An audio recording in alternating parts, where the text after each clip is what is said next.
the commercial side, I always tell folks you have to lead with humility. You have to be willing to say, I really don't know the answer to that question. Can you help me understand it a little bit more? Because things operate differently on the commercial side. And as long as you're willing to do that, I think the transition as well. It's the folks that come out of the military with a preconceived notion of how things are going to work in an organization that I think will struggle. Last 2 years, I've been on this journey of getting myself healthy again. That didn't happen overnight. I had weekly and monthly and quarterly goals. If you apply that in a business way, then that helps everyone kind of be able to celebrate those short wins and those quick wins as well. But it also gives you an opportunity to react to the things that aren't going so well as you're going through that process as well. If we always react to the urgent, then we lose the direction. We have to focus on the long term, but also keep the short term operational relevance in the back of our mind as well.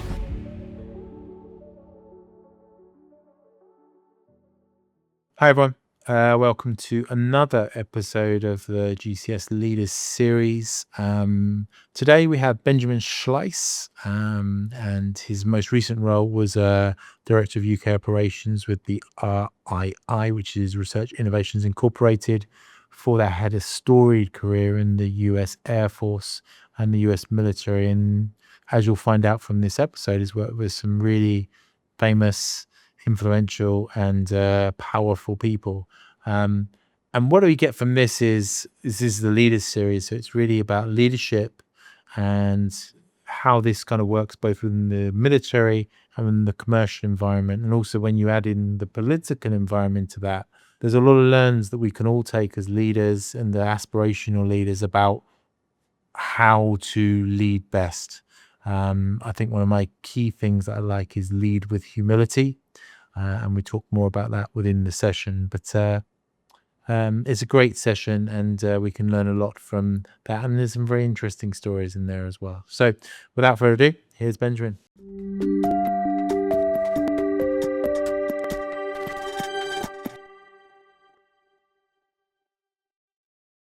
Benjamin, hi, how are you? Hi, David. Good to see you again. Yeah, good to see you as well, my friend. And we were just talking there about cycling. I think we'll bring it in, but I've been very impressed by what's your. We're recording this the end of April. You're just coming into May.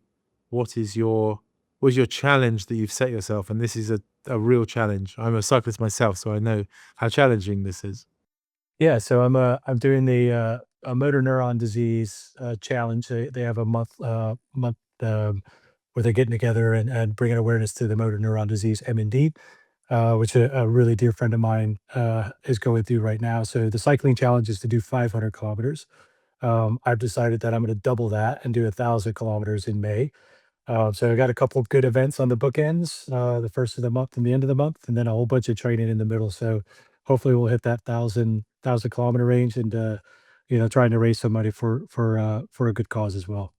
That's brilliant. I was just saying how I've done a few 70, 80-mile rides, but I think 1,000 kilometers in the in a 1 month basis would be beyond me, if you know what I mean.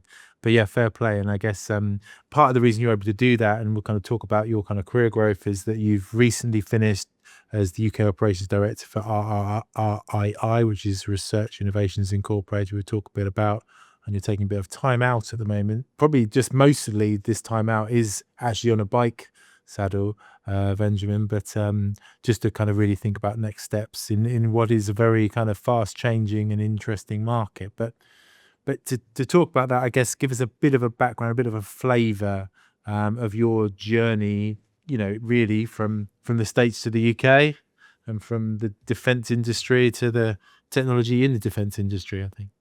Yeah, absolutely. So my career has been a lot about service and solving complex problem and working in pretty high stake environments for basically the last 33 years, I guess. So started out when I was 18. I joined the US Air Force. My father would always joke with me. I told him that I wanted to run a car wash when I grew up because I was making good tips as a teenager. But went into the Air Force as a communications specialist. And in the late '90s, it was a really a good time to be in because they trained us on just about everything, from coding to EW to project management, et cetera, throughout the time. So grew up there, but and then got my first taste of living overseas in the late '90s, living in Germany, and really enjoyed that. So you'll see most of my career has been in the joint world, working joint operations with NATO at UCOM and use United States Air Forces Europe, et cetera. And I've always tried to stay in that role as long as I could. I did do a stint in some uh, special duty assignments with an organization called Big Safari, and then later on, I was on the Air Force Advanced team, leading all the advance work for the big jet. That was probably the highlight of my career. If I'm not going to lie, it's the best kept secret in the Air Force to do that job. Never really felt like a job, if I'm honest with you. And then I got back into the comm world as the senior enlisted leader for DIA in Europe, and then went up to the Yukon Joint Operations Center. So all of that parlayed really good into my afterlife of the military, where I went to research innovations straight after the military.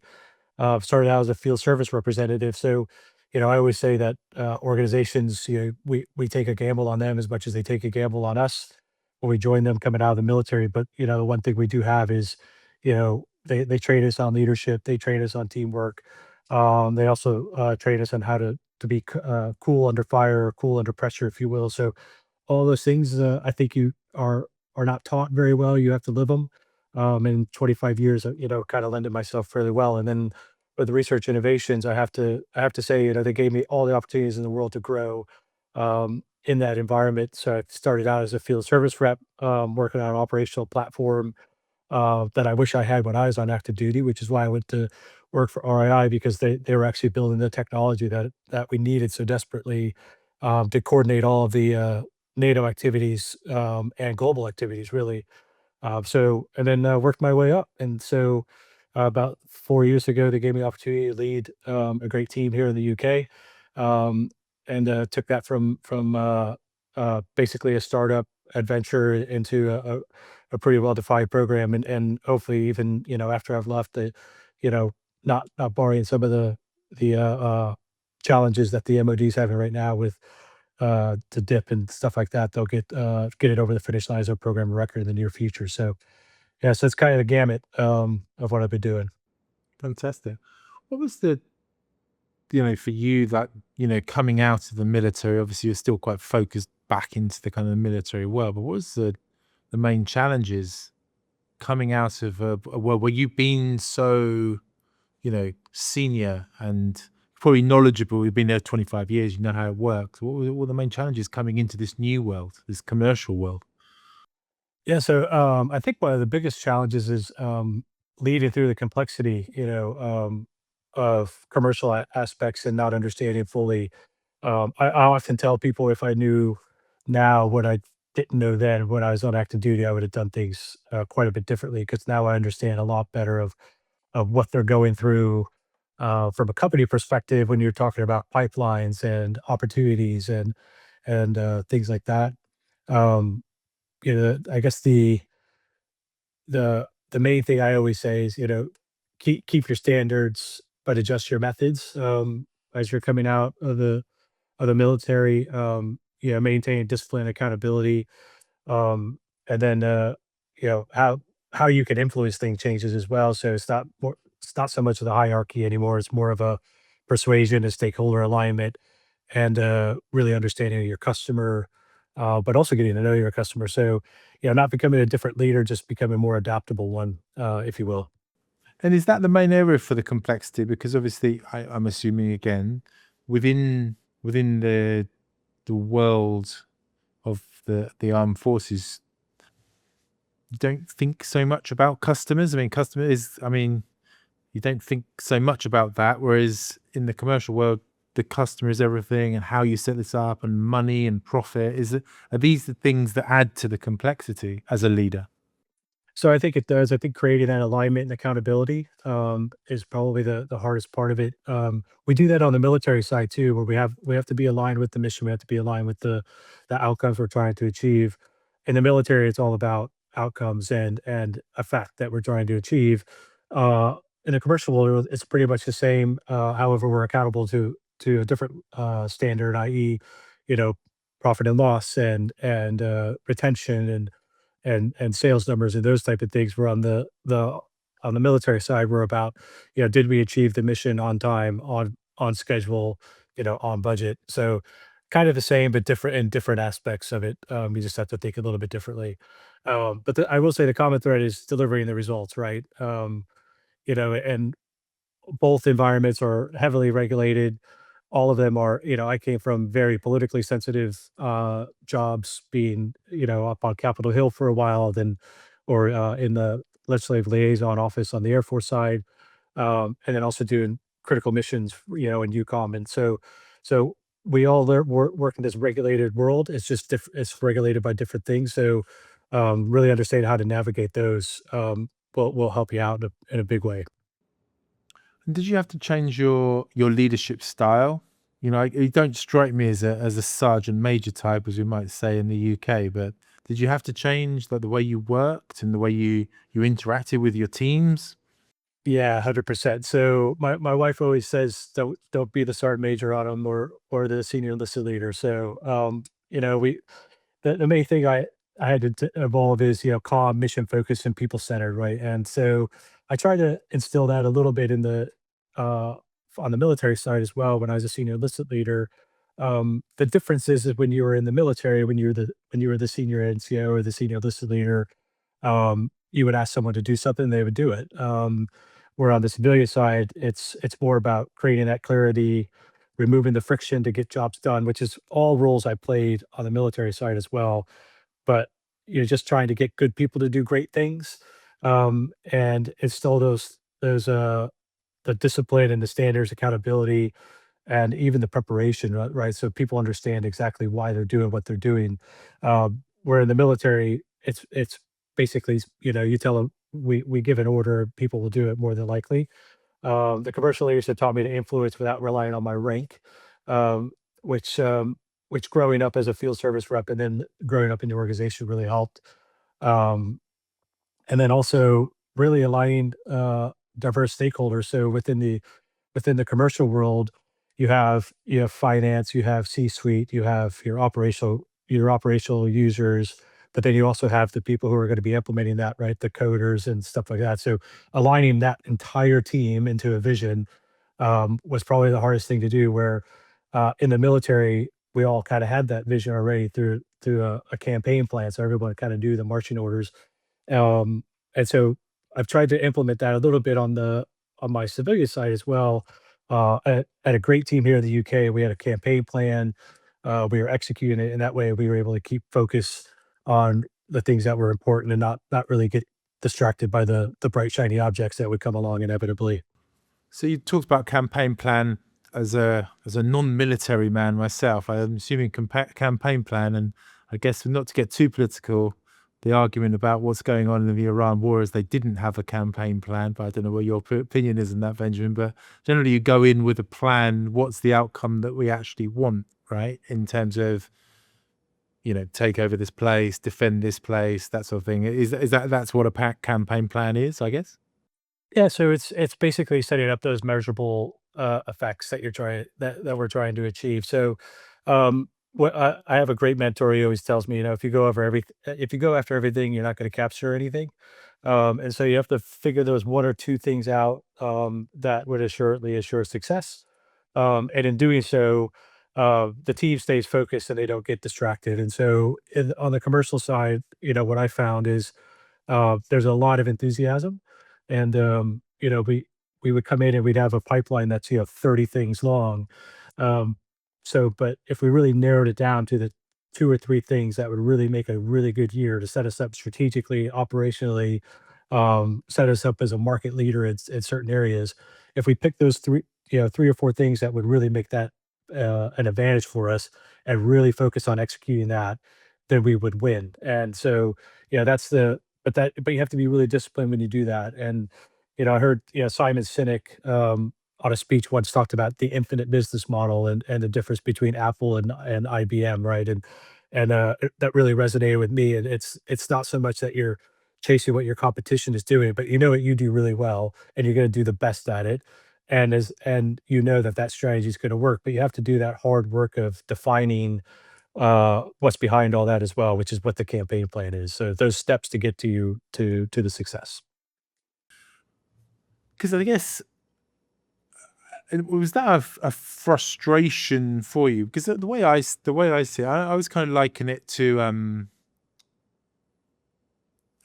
talking about sports, like a soccer manager, football manager in the dressing room when you're doing your, or like a timeout in basketball or something like that, just to kind of give you a bit of American sports there. But they're trying to give instructions with a very quick turnover that is quite easy to view the outcome so that you can see whether you win or lose, right? So I guess soccer is a good example because you've got a half time, you've got the team talk, do their talk. This is where you went wrong. This is what you do. Everyone listen to me. Go do it. And I've always thought that in it, like a sales environment, a commercial environment, that doesn't work quite as well because you can be quite tough in that. And I guess the military is the same, right? You listen to what I'm saying. Let's not have too much democracy here. Let's just go for it. This is exactly, we all understand this is what we've got to do. This is how we're going to do it. Go do it. And then maybe it's a time scale thing. Maybe it's different people's outcomes. Maybe it's less agreeing on the campaign plan. But I've found within a sales organization that, and you probably found yourself, that there's so many differing opinions and so much more time to discuss whose opinion is right, and so less easy to work out whether the person was right or wrong in the end. Is that something you found? There's a lot more gray areas, isn't there? Yeah, so I've found, so we've talked about leadership style in the beginning there, and I think one thing I've become less interested in is being the smartest person in the room, and more interested in creating those conditions where the room works well together. And to do that, you have to keep that clear vision and not let people muddy that water. People talk about discipline in meetings and discipline keeping the team organized and what we're trying to build and protect or enable over time. And then we have to translate that decision into near term criteria. So, if you have steps along the way, it's just like, I was mentioning before we got on the call, last 2 years I've been on this journey of getting myself healthy again. Um, and I've lost a considerable amount of weight. I started cycling again, et cetera. That didn't happen overnight. I had weekly and monthly and quarterly goals. I think if you apply that in a business way, then that helps everyone kind of be able to celebrate those short wins and those quick wins as well. But it also gives you an opportunity to react to the things that aren't going so well as you're going through that process as well. And so, and if we always react to the urgent, then we lose the direction. I think so. We have to focus on the long term, but also keep the short term operational relevance in the back of our mind as well. And in the military we have junior NCOs that do that really really well, right? Staff sergeants and NCOs who help senior leaders not lose that operational relevance picture. But we also trust that they're going to execute that operational mission as well without fail. And in my world, I experienced that over and over and over. And so leaders are able to focus on that long term mission, but then also equip the people to do it. So Yeah, and I think it's balancing those two worlds, isn't it? Which has probably led to your success and how you've managed to. Because I guess there must be military leaders that so kind of indoctrinated or ingrained that you must say to yourself, "There's no way they could exist in the commercial world," and I guess vice versa. It's di- in essence, there's two different types of leadership there, isn't it? And to be able to do both must be quite tough. yeah, I think so. I think some people transition better than others, to your point. And so I think sometimes when people come out and they carry their rank with them when they get out at first, I think that's the hardest part, where people are used to, they say something and then people go do, where on the commercial side you have to be a bit more persuasive, and to understand the why, et cetera. I always say, you have two of these and one of these for a reason. We should listen more, talk less when we first get into an organization. And military leaders, we're accustomed to when we go in, we have our own way of doing business. We have we've seen things work, we've seen things that didn't work, and generally when you're in the military, you have 2 or 3 year assignments. And so you have 6 months to spin up, 6 months to spin down. So you really have about 2 years, 2 years and a bit to do, big things or to do things that you wanted to do. So I think that's the challenge. Where on the commercial side, I was with RII for 7 years before I retired, and so I was able to build that vision as I went, and I've learned some very valuable lessons along the way. And on the commercial side, I think I always tell folks you have to lead with humility. You have to be willing to say, "I really don't know the answer to that question. Can you help me understand it a little bit more?" Because things operate differently on the commercial side, and as long as you're willing to do that, I think the transition is well. It's the folks that come out of the military with a preconceived notion of how things are going to work in an organization that I think will struggle. And what does lead with humility mean to you? How do you enact that? Yeah, so it's the like I said before, I have come to a realization that I'm not the smartest person in the room. I like to surround myself with really smart people, with subject matter experts that aren't afraid to tell me their opinion on things. But so you have to, and lead with humility is being able to listen, uh, but also then communicate that you've heard them and you might disagree with them and send things in a different direction, but the respect is there because you've listened to what they've had to say. And that goes into like technical teams, right? Being able to work really close with technical teams. I'm not going to begin to tell you that I know everything about coding or how to code with AI currently and those type of things. But if you get in a room and the team understands the mission, they know the constraints that you're under, delivery timelines, et cetera, they can help you solve the problems. And that's what I mean by humility. So humility, but also realizing that, it takes the bigger team to get the job done. And one thing I did, I did recently, we had a pretty complex program with RAI with our joint targeting platform, um, and I don't know if any developers who understand how to do targeting from a military context. We brought the developers down, put them in a room with our 3 targeting SMEs. We put all the devs, a couple developers, a lead developer, lead engineer, put them in a room, and we had, targeting class 101, so they understood why they were building what they were building, and because of that, we hit the nail on the head with the MOD and gave them, pretty much what they were looking for, out of the box. But without that context, the developers are only putting ones and zeros together. They're not sure why.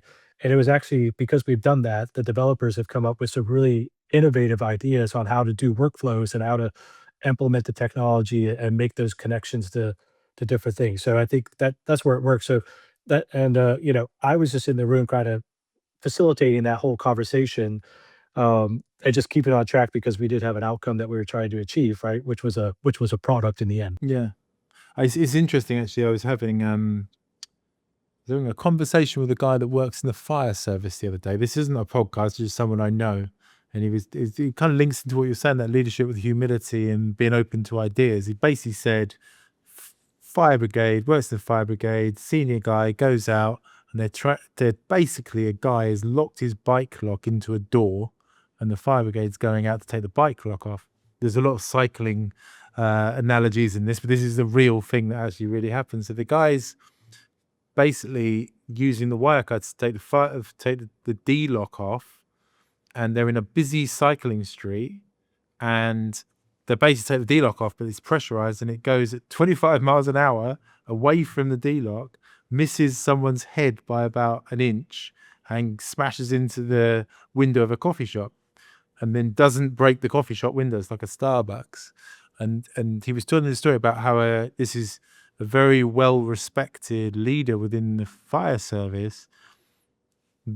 A junior had said to him, "Do you think we should put a sheet over the lock for when we cut it?" And he said, "No, it'd be fine." and then he sat down and they finished it and everyone was okay, and they went back and he said to quite an interesting story. The guy sat down and said, actually similar sorts of words. This is why you need to lead with humility. This is why you always need to be open to ideas at all times from everybody. Like, listen to what they're saying, because I didn't think of that you, Johnny, thought about that, and that could have saved someone's life if we were unlucky enough to do it. And I think that's what you're saying there, isn't it? It's really, you've got a team, you can listen to people, be alert to ideas that you might not have thought of. Yeah. Yeah, but and a good example of that from my personal experience. So when I was on the Air Force advanced team and we were on a stop, and you go out and we're all professionals, the U.S. Secret Service, White House communications, the Air Force team, etc. But we would all sit in a room and go through a checklist, and it's really where you fly airplanes. We have a checklist, and you go through your checklist every single time, no matter what. You might Just in do the case. flows, but then you always come back and say, okay, make sure we did all this stuff. And it didn't matter how often we did it, and when we did President Obama's reelection campaign, we did something like 60 something stops in 6 days. And so we were really, really busy.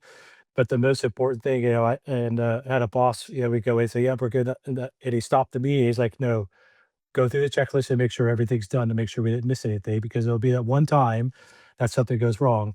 And that's where the whole room has to sit back and take a check and say, yeah, okay, it's not the 30 seconds we're going to save by skipping an item to read aloud is probably not worth the safety of, in this case, the president, but also everyone else on the airfield or around that area. So it's really important. So, it's and checklists are important, and that's what we've taken on the commercial side. I think we've seen some incidents in the commercial areas where people are kind of cutting corners and stuff like that, because everyone's in the game of we have to do it fast, and fast is efficient. Where really is if you move a little slower, you're probably more efficient in the end.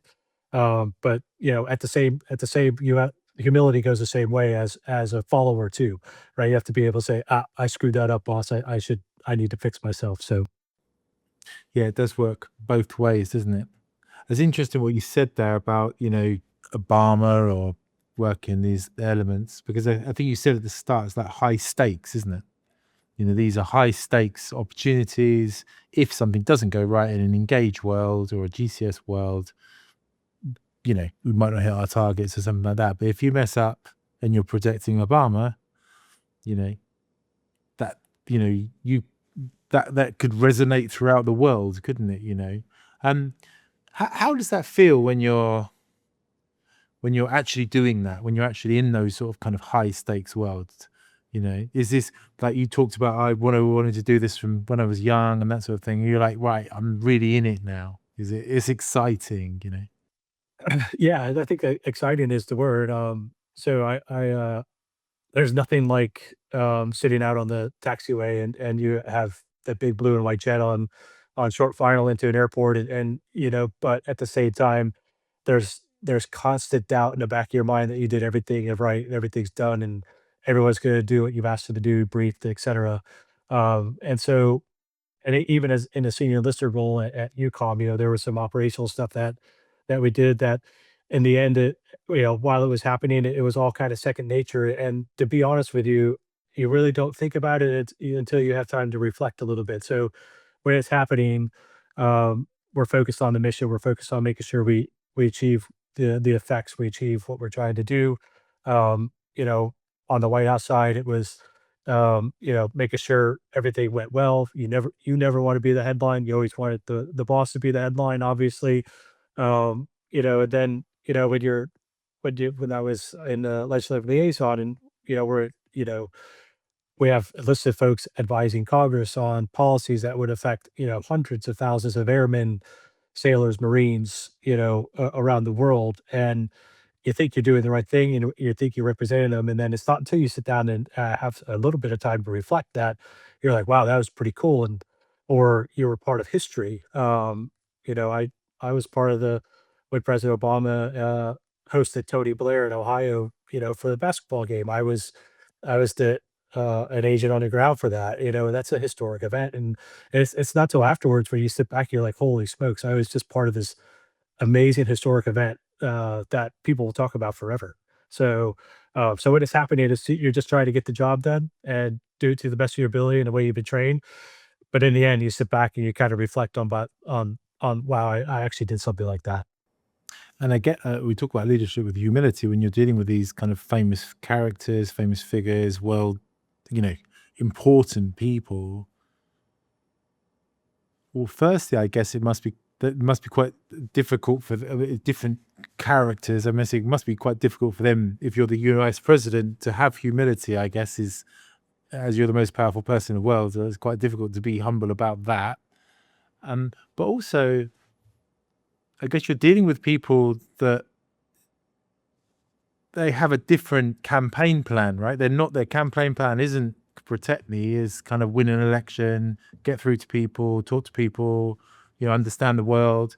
So you're kind of like you're messing around with two different campaign plans there. And I guess at some point you have to say, look, you might be the president, but my job is to make sure the president is safe. So you need to do what I'm going to tell you to do. That must be quite tricky.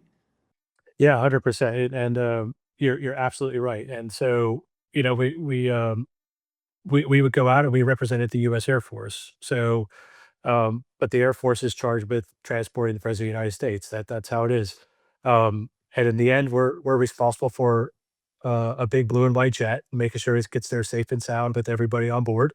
And sometimes those two clash. I remember a time we had a hurricane coming up the East Coast. It was a couple days before the election, and the the president wanted to go or was going to meet the governor of New Jersey, and we did everything we could to make sure that he was there safe. But we also advised him that there were some constraints and so on and so forth with with that movement. So yeah, in the end, we always would try to get the job done.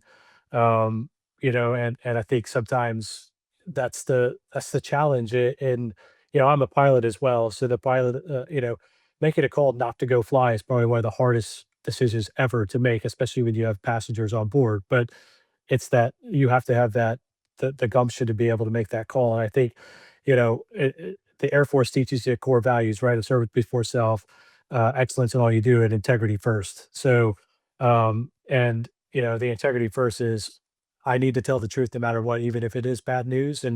Um, and then I've translated that into my commercial activities as well. And so I always reward bad news first. So, everyone tells you the good news, and you get the nice, pretty slides and all the green and all the green dots on the activities. But, I want to know about the red ones and the amber ones. And if someone brings us a problem early enough, then we have time to react to it. It's when they don't bring it to our attention early enough, when we don't have time to react, and then we're forced to make bad decisions. Where if we found out, a week or two before, we have time to assess the risk and come up with other options. And it was the same thing on, we would often, schedule emissions for senior leaders, say, we can't do this because of X. But if you would move the schedule left or right 2 or 3 hours, then we can make that happen because of X, Y, Z. But we would always be very upfront with them when we were doing those things, because the more space you give to balance those risks, the better off everyone is in the end. It's about giving solutions, isn't it? 100%. Yeah. So don't just bring a problem.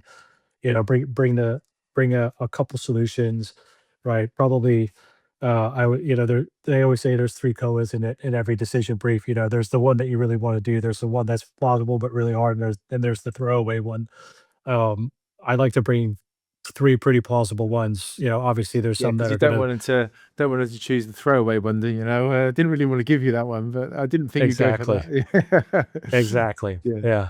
So it sounds like, there's a lot in your mind that people can bring from the defense leadership, you know, structure into the commercial world.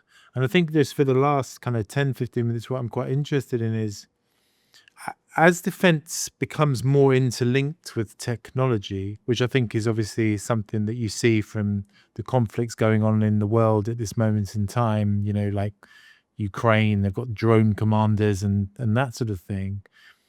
And obviously, military technology has always been important, but do you think that there will be a change in the way that commercial systems and companies work with the military? RII as an example, and maybe, you've got ideas about how you might move forward. But secondly, this might change the way leadership actually happens within the military as it becomes a more technological, point and less about, manpower or human power. Yeah, I think we're seeing that change with the MOD, with the advent of commercial X, where they're trying to do things faster, more agile. But the problem is we're having from the commercial side is the policy bit of it. Where the commercial entities are willing to move fast, they're wanting to move fast, they're willing to take the risk to help MOD be innovative. But we continually have ran into the brick wall of commercial, and you've seen lots of things in the press about commercial timelines and how that can stifle not only productivity but innovation in a bigger sense. But I think the when you get it down to the grassroots of it, part of that is commercial and the companies need to work together to find that solution. And I think right now the commercial offering on the defense side is thinks they're solving this problem, but we're seeing military leaders who want to go full throttle, but then when it gets into the finance world and into the commercial officer world, everything kind of slows down because no one's understanding the process anymore. You have different uh, uh, TLBs working through different processes. And so having an understanding of where you are in that process is getting harder and harder because it's getting really blurry on, you know, is this an army commercial process? Is it defense digital process? Is it, commercial X process? And all three of those are a little bit different. And so it's hard to understand from a company perspective, like where you're at in the process. Um, and I actually, mapping out, part of our process on the commercial side is defining a pipeline and when we're going to be on contract and when so that drives a whole bunch of things on the backside from hiring to, investment in technology to investment in hardware, those type of things. And it just makes it really hard for us if that goalpost keeps getting shifted to the right further, further, further, because now we're spending a lot of capital to get things going without a really any end in sight of when a contract might be awarded or when we actually might start working on something. There's a lot of news in the UK news at the moment about lack of focus in defense spending, lack of focus in kind of military uplift, which is obviously important at the moment. And it sounds like you've got kind of like opinions on that. But do you think part of that is because no one really knows how technology and how the military will move forward? It's difficult to work out. So if you spend a certain amount of money on spend a certain amount of your budget on your commitments to NATO or to the defense, etc., etc. But if you spend it on the wrong stuff, then that doesn't really help either. You could just say I'm going to spend 5%, but spend it on all the like outdated technology or that doesn't really help you in modern day warfare. Do you think it's difficult for leaders? Like this is where politics comes in. It's difficult for political leaders to really understand this is the terrain and this is where we should invest. Yeah, I think it goes back to change management 101. And so I think the technology is changing so fast, with the advent of being able to code with AI, using agentic AI to define processes, drones, et cetera. You mentioned, and I think a lot of it goes back to the other side of the policies and procedures aren't keeping up with technology as it evolves. And so, you don't have, you do have, but they're not, it's very local, I think. You know, tactics, procedures, et cetera, to implement certain technologies to do certain workflows.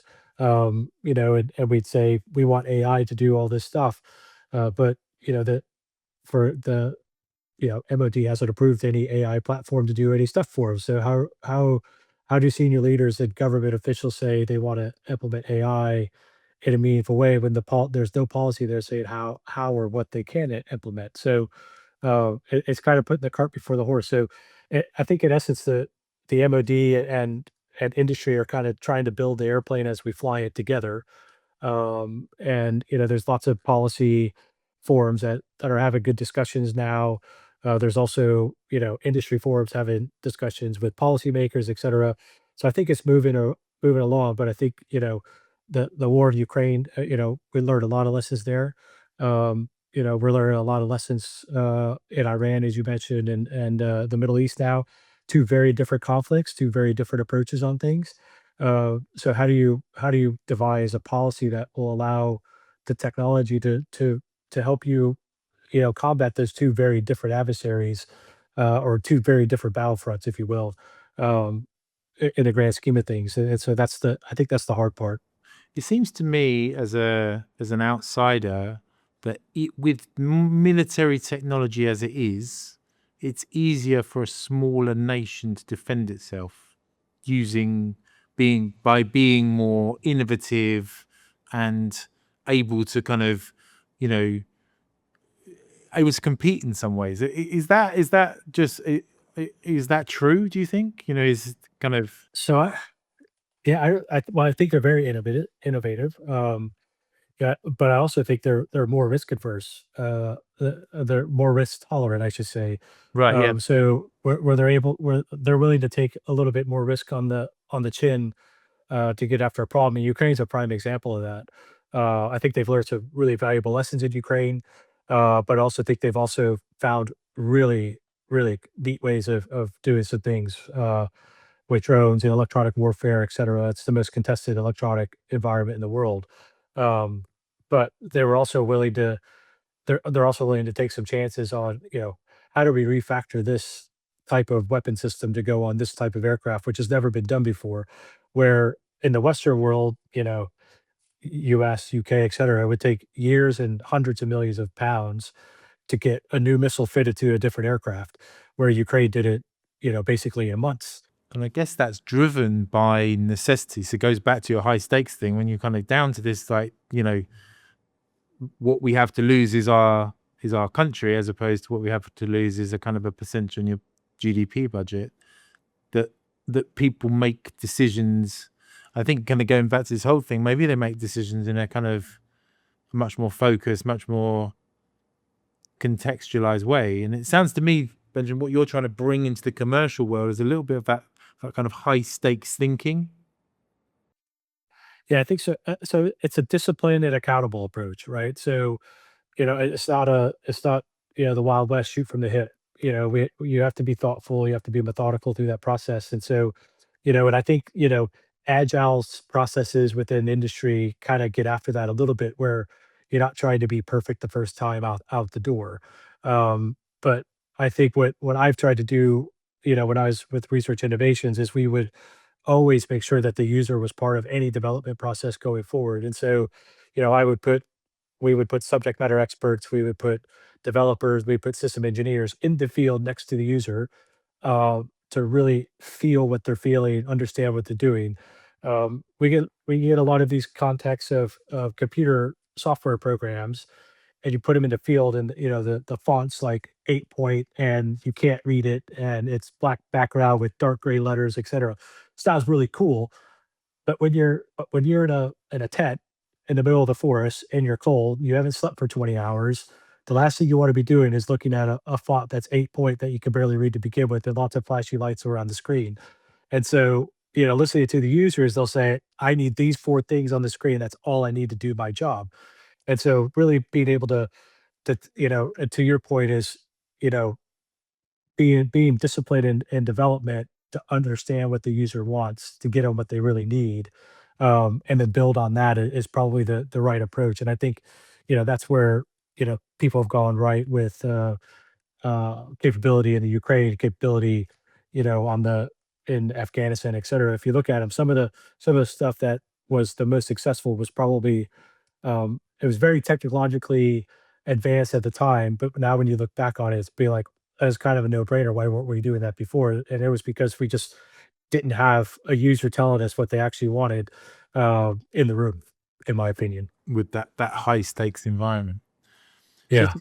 to kind of wrap this up, it's been a very interesting kind of conversation, and I know obviously you're kind of considering next steps for yourself in your career. But what advice would you give to leaders, listening to this, who are maybe people who are transitioning from military into commercial roles, but just really people who are in a leadership position, that you've learned in your journey thus far? Yeah, so I'd say, keep keep your standards, but adjust your methods as we were talking about earlier, and, be willing to listen. A lot of strengths that military leaders bring: the discipline, accountability, mission focused. And then, the thing I think the military does really good is caring for people translate extremely well on the commercial side. Um, it often will evolve on how we can influence the work processes and work streams as well. An authority is usually less formal, um, and less stable, and, learn how to be persuasive, understand stakeholder alignment and stakeholder management. Um, just don't call people when you need something. That's probably the biggest thing that in the military we generally only call when we need something. On the commercial side, I've become very good friends with my customers, first and foremost, and then understand the business context and really get into the nuts and bolts of what the organization. And so, bumper sticker is, listen first, you know, learn from the incentives of the environment, and, avoid assuming things, uh, because some things aren't always what they seem in industry, especially when it comes to the policy and, yeah, policy and, the organizational structure, et cetera, roles, responsibilities, et cetera. And I think the one thing is the most thing is by far, don't, downplay what you bring to the table. So, you know, 25 years in the US military, employers are willing to pay a lot of money to get that training done. And, you're coming to an organization where, you showed up on time for work for 25 years straight. You hold a security clearance. They've taught you how to communicate. They've taught you how to assess risk, and they've taught you how to perform under pressure. All of those things they would have to spend 25 years growing you to be within that organization. So just don't hold yourself short, but at the same time, bring those standards to the commercial side, and teach them. And RNI, we did that. We had lunch and learns where we would come in and say, here's how an operations center works in the military, right? Here's how we write campaign plans, so on and so forth. And so, bringing those lessons to the commercial side is probably a good thing. But you have to be willing to realize that they're not going to take it like they would on the military as well.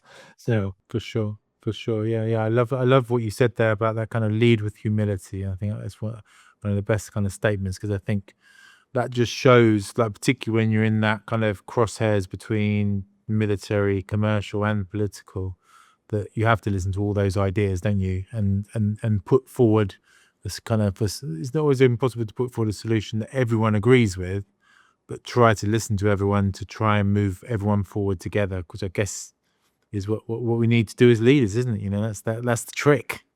So yeah. yes. Benjamin, it's been great speaking to you today. Good luck in your next step. Definitely good luck in your 1,000 kilometers. I think I feel like you're not even worried about it, Benjamin. You're like, yeah, I'm going to do 1,000 kilometers next month. It seems like a not an impossible task, but definitely an impressive task. But please send me over the link for if you're raising money for motor neurons. I'll definitely make a donation. So I think that's definitely worth it. Sometimes it's like a 10-mile walk or something. You don't feel like that's good enough, but I think 1,000 k in a month on a bike, I'll put some money into that one. So Yes. Yeah, well, you'll appreciate this as a cyclist. I heard a quote the other day is, "No one realizes just how hard it is to become an average cyclist." So, Yeah. yeah, so lots of hard work, lots of training.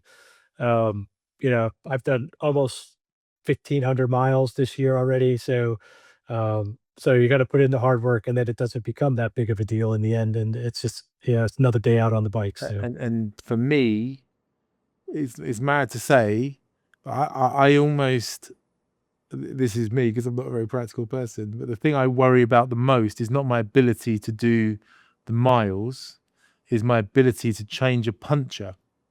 So that is the thing. I'm constantly, even if I was cycling 100 miles, I'd be like, please don't get a puncture, please don't get a puncture. So yeah, yeah, I guess you have to work on your puncture skills as well. yeah, I have plan A, plan B, and plan Yeah, C, all on the bike. yeah. So yeah, You're definitely going to get those. Brilliant. It's been okay. fantastic speaking to you. Have a wonderful day and good luck in your challenge. Yeah, David, thank you very much. I appreciate it.